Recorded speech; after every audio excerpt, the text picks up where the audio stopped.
حویلی کی بیٹی، قسط نمبر 11۔ شامیر کے جیسے قدم منجمد ہو گئے ہوں۔ وہ سوچ میں پڑ گیا، پھر حریم کی طرف پلٹا۔ حریم، مجھے بہت ضروری کام سے جانا ہے، شامیر نے اس کے چہرے پہ اپنے ہاتھوں کو پیالے میں لیتے ہوئے کہا۔ کیا اتنا ضروری ہے؟ وہ معصومیت سے بولی۔ ایک کیس کی ہیئرنگ سنوانی ہے، جانا ضروری ہے، وہ بولا۔ پھر جلدی آنا، حریم بولی۔ کوشش کروں گا، کیونکہ یہ ہفتہ بہت بیزی رہے گا، شامیر نے کہا۔ میں انتظار کروں گی، وہ بولی۔ اچھا، میں چلتا ہوں، دیر ہو رہی ہے، وہ اس کا گال چھوتے ہوئے بولا اور چلا گیا۔ دیکھتی ہوں حلیمہ بیگم، تمہاری یہ ٹرک میرے کام آتی ہے کہ نہیں؟ وہ اب آئینے میں اپنا عکس دیکھ رہی تھی۔ میں تو کہتی ہوں کائنات بی بی کو بلا لیں جلدی سے، ورنہ یہ ونی والی لڑکی شامیر سائیں کو لے اڑے گی اور آپ ہاتھ ملتی رہ جائیں گی۔ جلدی انہیں بلائیں تاکہ وہ شامیر سائیں کو دل میں اپنی جگہ بنا لے اور جلدی شادی کر لے۔ شاہ صاحب، ورنہ آپ دیکھ رہی ہیں سب دل میں غیرت آ گئی ہے، اس کے لیے تو محبت بھی آ جائے گی۔ سعیدہ سلطانہ بیگم کے پاؤں دباتی ہوئی انہیں مشورے دے رہی تھی۔ بات تو تمہاری 16 آنے صحیح ہے، سلطانہ بیگم بولی۔ جی بس یہ کام اب، سعیدہ نے کہا۔ میں ابھی آپا کو کہتی ہوں کہ کائنات کو بھیجیں، شامیر کے آنے سے پہلے ہی نہیں بلکہ مراد کو بھیجتی ہوں کہ وہ کائنات کو لے آئے، سلطانہ بیگم نے کہا۔ ہاں، یہ زیادہ مناسب رہے گا، سعیدہ بولی۔ سیاہ پیجارو اپنی منزل کی طرف رواں دواں تھی۔ سفر کبھی طویل تھا، وہ اچھا خاصا کر چکی تھی۔ اس کے گاؤں سے لے کر شامیر کے گاؤں تک راستہ 4 گھنٹے کا تھا اور دوپہر کو نکلے تھے اور اب شام ہونے کو آئی تھی۔ اور کتنا راستہ باقی ہے؟ اس نے پریشان ہو کر مراد سے سوال کیا۔ بس تھوڑا سا رہ گیا ہے، مراد بولا۔ مراد کو غصہ آ رہا تھا کیونکہ یہ لڑکی صبح سے نہ جانے کتنی بار یہی سوال پوچھ چکی تھی، حالانکہ وہ اس لڑکی سے زیادہ تھکا ہوا تھا کیونکہ اس نے تو 4 گھنٹے کا سفر کیا تھا۔ لیکن اس کے برعکس مراد کو 4 گھنٹے آنے میں لگے تھے اور 4 گھنٹے واپس جانے میں، یعنی کہ 8 گھنٹے اس نے نان سٹاپ ڈرائیونگ کی۔ ملتان نے بیک ویو روڈ سے ایک غصے والی نظر اس پر ڈالی۔ وہ ایک بہت ہی ماڈرن لڑکی تھی، لیکن یہاں اس نے اپنا وجود نیلی شال میں چھپا رکھا تھا۔ شہر میں تو وہ ماڈرن ہی بن کر رہتی تھی، مگر جب بھی وہ اپنے علاقے میں آتی تو وہ اسے علاقے کے حساب سے ہی ڈریسنگ کرنی ہوتی تھی۔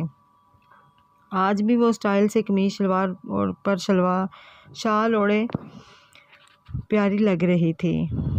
کل رات ہی اس کی ماں شائستہ بیگم کو سلطانہ بیگم نے فون کر کے بتایا تھا کہ حویلی میں آنا ہے۔ اس کی ماں شائستہ بیگم نے اسے صاف سمجھا دیا کہ اس نے شامیر کا دل جیتنا ہے اور ہر حال میں اسے شادی پر آمادہ کرنا ہے۔ شامیر کو اس نے بچپن میں دیکھا تھا اور اس کے بعد اتنے سالوں بعد وہ اب حویلی جا رہی تھی۔ اس دوران اس کی پڑھائی چل رہی تھی اور وہ شہر چلی گئی تھی۔ وہ شہر میں ہی ہاسٹل میں رہتی تھی اور یونیورسٹی سے اس نے اعلیٰ تعلیم حاصل کی تھی۔ سلطانہ بیگم کب سے اس کی تعلیم مکمل ہونے کا انتظار کر رہی تھی، اب ہو چکی تھی مکمل تعلیم۔ بچپن سے ہی سلطانہ بیگم اور شائستہ بھی کم نہیں ہیں، ان کا بھی دماغ یہ بات فٹ کر دی تھی کہ اس کی شادی شامیر سے ہی ہوگی۔ سلطانہ بیگم ہمیشہ شامیر سے کہتی تھی کہ وہ اس کے لیے لڑکیاں دیکھ رہی ہے، کوئی یہ نہ سمجھے کہ اپنی بھانجی کو جگہ دینے کے لیے اس نے شامیر کو زبردستی شادی کے لیے راضی کیا ہے، اور نہ ہی تو شامیر ایسا تھا کہ کسی کے دباؤ میں آ کر شادی کرتا، وہ اپنی مرضی کا مالک تھا۔ ورنہ سلطانہ بیگم کے لیے مشکل نہیں تھا کہ وہ حکم دیتی اور وہ مان جاتا۔ لیکن شائستہ بیگم اور سلطانہ بیگم دونوں ہی کائنات کی پڑھائی مکمل ہونے کا انتظار کر رہی تھی۔ اس نے اپنا گریجویشن مکمل کیا، اس لیے وہ فارغ ہے اور ماسٹرز کرنے کا اس کا کوئی ارادہ نہیں تھا۔ اس کی اپنی بھی دلی خواہش یہی تھی کہ اس کی شادی شامیر سے ہو جائے، حالانکہ اس نے بچپن میں شامیر کو دیکھا تھا اور اب صرف اس کی تصویر دیکھی تھی اس نے، اچھا لگتا تھا اسے۔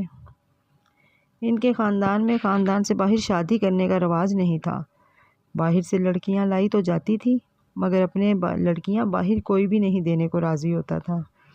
اس نے سوچا اگر اسی خاندان میں شادی کرنی ہے تو شاہ میر سے ہی اچھا بیسٹ آپشن اس کے لیے کوئی نہ تھا۔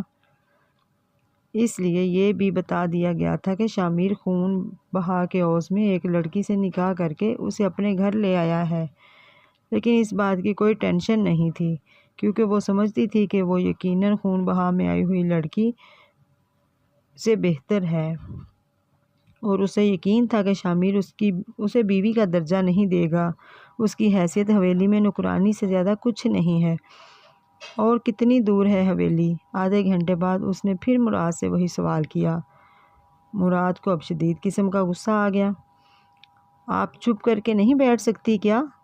مراد نے غصے سے تو حیران ہو گئی۔ ایک ڈرائیور کی اتنی مجال کہ وہ مجھ سے اس طرح بات کرے؟ کائنات کو بھی غصہ آ گیا۔ میں اتنی جرأت کر سکتا ہوں کہ میں ابھی اسی وقت اس ویران سڑک پر آپ کو اتار دوں اور گاڑی لے جاؤں، مراد نے غصے سے کہا۔ خالہ سے شکایت لگاؤں گی تمہاری، اس نے غصے سے کہا۔ میں کسی کا نوکر نہیں ہوں، مراد نے کہا۔ نوکر نہیں ہو لیکن ڈرائیور تو ہو نا، کائنات بولی۔ مراد نے گاڑی کو بریک لگا دی۔ گاڑی کیوں روک دی تم نے؟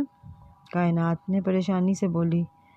اگر آپ خاموش نہیں رہیں گی تو میں یہیں پر آپ کو اتار کر آگے چلا جاؤں گا، پھر آپ اپنے گھر فون کر کے اپنے لیے گاڑی منگوا لیجئے گا، مراد نے کہا۔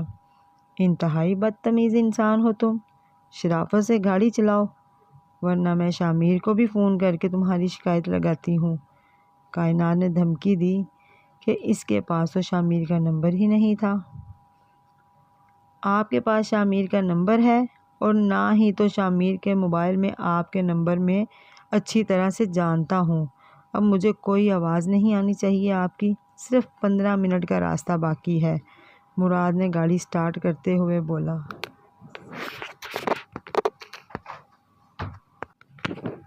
اس کے غصے کو دیکھ کر کائنات واقعی ہی ڈر سی گئی تھی اور اس سے یقین ہو گیا تھا کہ یہ شخص واقعی ہی اسے سنسان سڑک میں چھوڑ کر جا سکتا ہے۔ اس علاقے میں موبائل کے سگنل بالکل بند تھے، ورنہ وہ اسی وقت سلطانہ بیگم کو فون کر کے سارا ماجرا بیان کرتی۔ خدا خدا کر کے حویلی آ گئی تو اس نے سکھ کا سانس لیا۔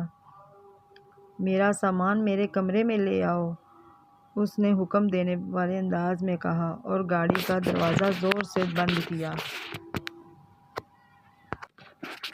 انتہائی کوئی بدتمیز ڈرائیور ہے آپ کا یہ، کائنات نے آتے ہی سلطانہ بیگم سے مراد کی شکایت لگائی۔ کیا مراد نے تم سے بدتمیزی کی ہے؟ سلطانہ بیگم نے پوچھا۔ ہاں، مجھ پر بہت غصہ کیا اور یہ تک کہہ دیا کہ ویران سڑک پر اتار کر پھینک دوں گا، کائنات نے منہ بنا کر کہا اور صوفے پر بیٹھ گئی۔ مراد ایسا کیوں کیا تم نے؟ تم جانتے نہیں یہ میری بھانجی ہے، سلطانہ بیگم نے کہا۔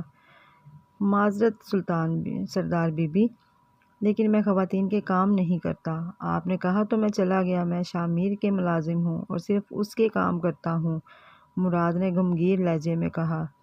واہ جی واہ، یہاں تو ملازموں کے ہی مزاج نہیں مل رہے تو مالک کیسا ہوگا، کائنات نے آہ بھرتے ہوئے کہا۔ میرا شاہ میر لاکھوں میں ایک ہے، سلطانہ بیگم نے فخریہ انداز میں کہا۔ دیکھ لیتی ہوں آپ کے شاہ میر کو بھی، کائنات نے کہا۔ حریم کافی دیر سے لانچ میں موجود سلطانہ اور کائنات کی باتیں سن رہی تھی۔ لانچ میں ہونے والی تمام گفتگو کچن میں آسانی سے سنی جا سکتی تھی۔ یہ شاہ میر سائیں کے لیے لائی گئی ہے، شاہ سائیں کے ساتھ دل میں تمہارے لیے نرم گوشہ دیکھ کر فوراً اسے ہلا لیا گیا تاکہ تمہاری جگہ لے سکے، یہ ہوگی شاہ میر کی خاندانی بیوی، حلیمہ نے شام کی چائے کا پتیلا چڑھاتے ہوئے کہا۔ حریم کو واقعی خالص بیویوں والا غصہ آ گیا تھا، اسے کائنات بالکل بھی اچھی نہیں لگ رہی تھی۔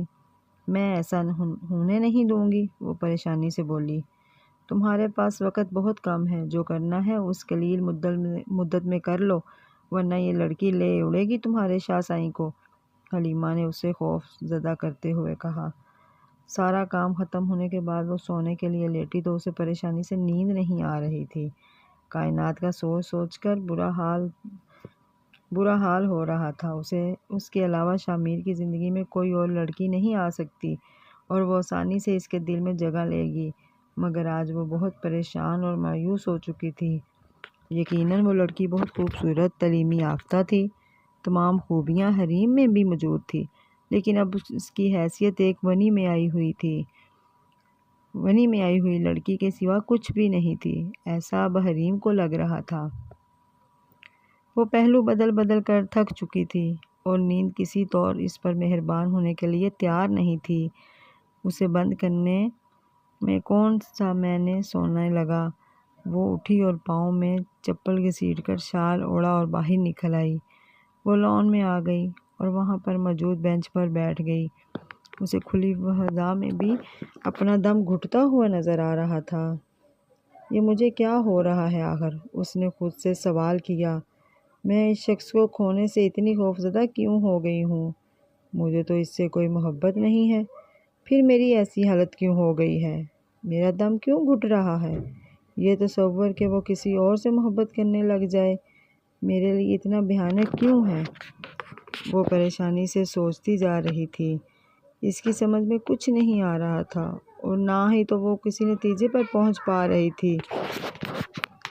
اسے لگا کہ وہ غش کھا کر گر پڑے گی۔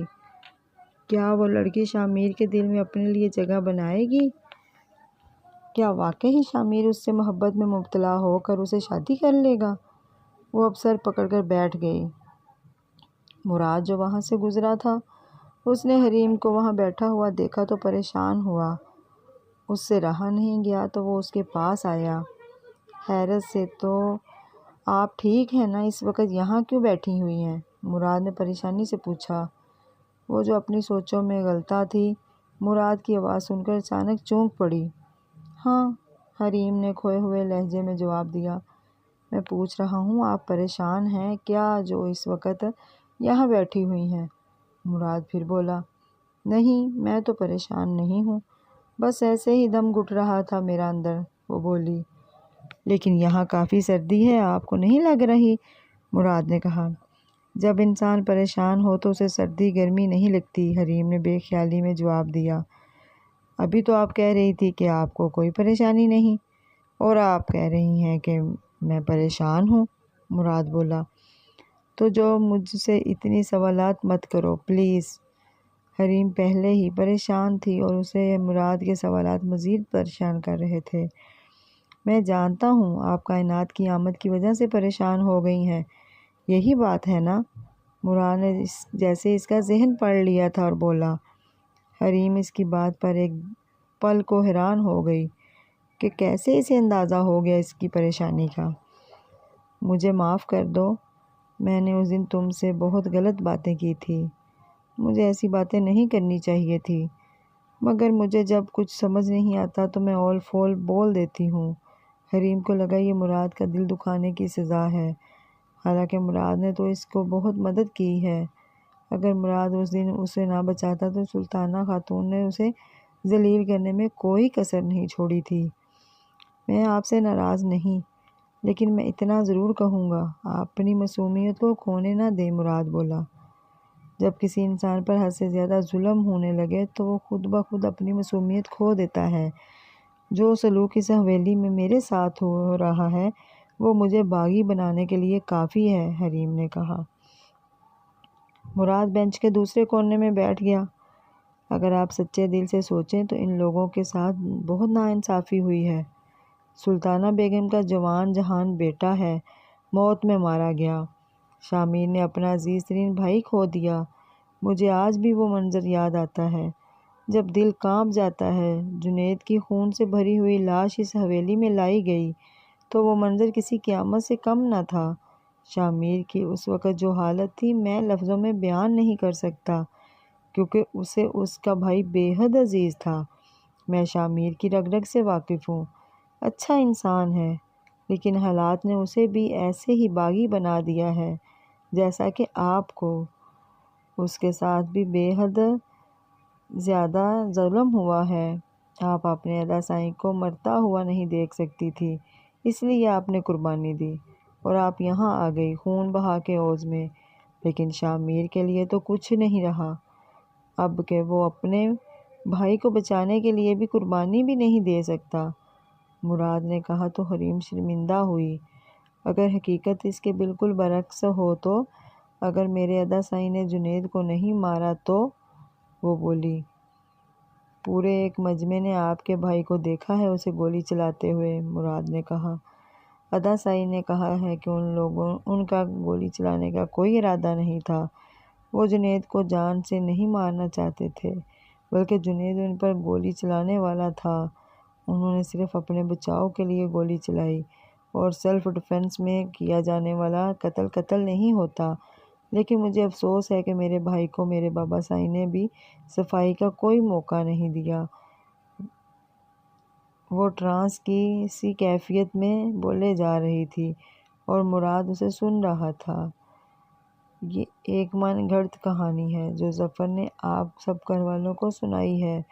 اس میں کسی قسم کی کوئی حقیقت نہیں ہے، مراد بولا۔ میری نظر میں تو قاتل جنید ہے جو ادا سائی کو قتل کرنے کے لیے ارادے سے آیا تھا۔ جب ادا سائی نے دیکھا کہ وہ اس پر گولی چلانے والا ہے تو بے اختیار ادا سائی نے گولی چلا دی۔ ہر انسان اپنے آپ کو بچانے کی کوشش کرتا ہے، لیکن اصل قاتل وہ ہے جو قتل کے ارادے سے آیا تھا، حریم نے کہا۔ معذرت، مگر مجھے اس بات میں کسی قسم کی کوئی صداقت محسوس نہیں ہو رہی ہے، مراد بولا۔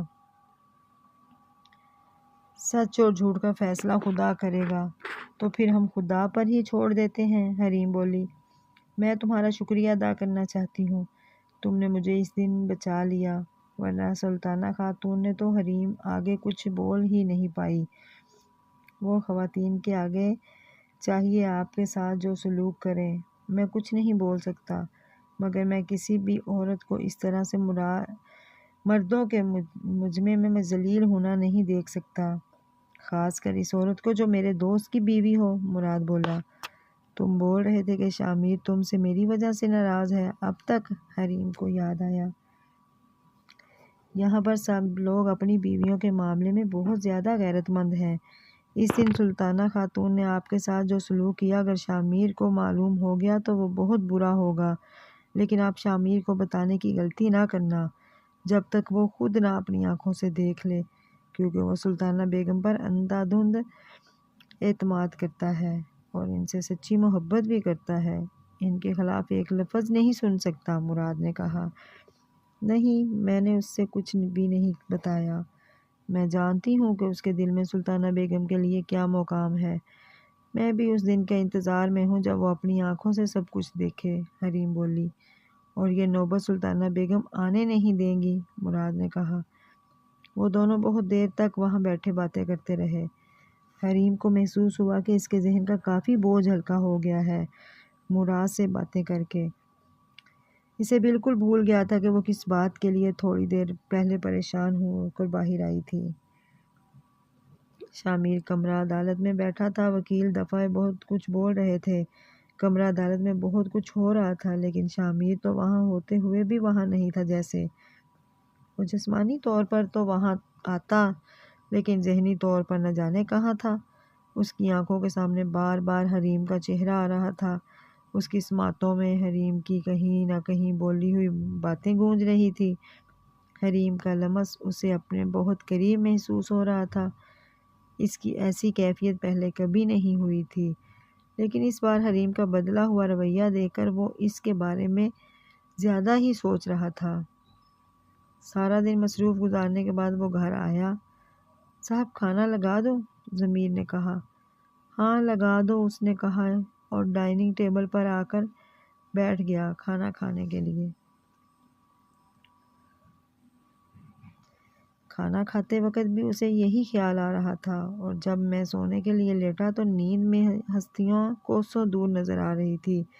وہ آنکھیں بند کرتا تو حریم کا چہرہ نظر آتا، سونے کی کوشش کرتا تو اس کی باتیں یاد آتی۔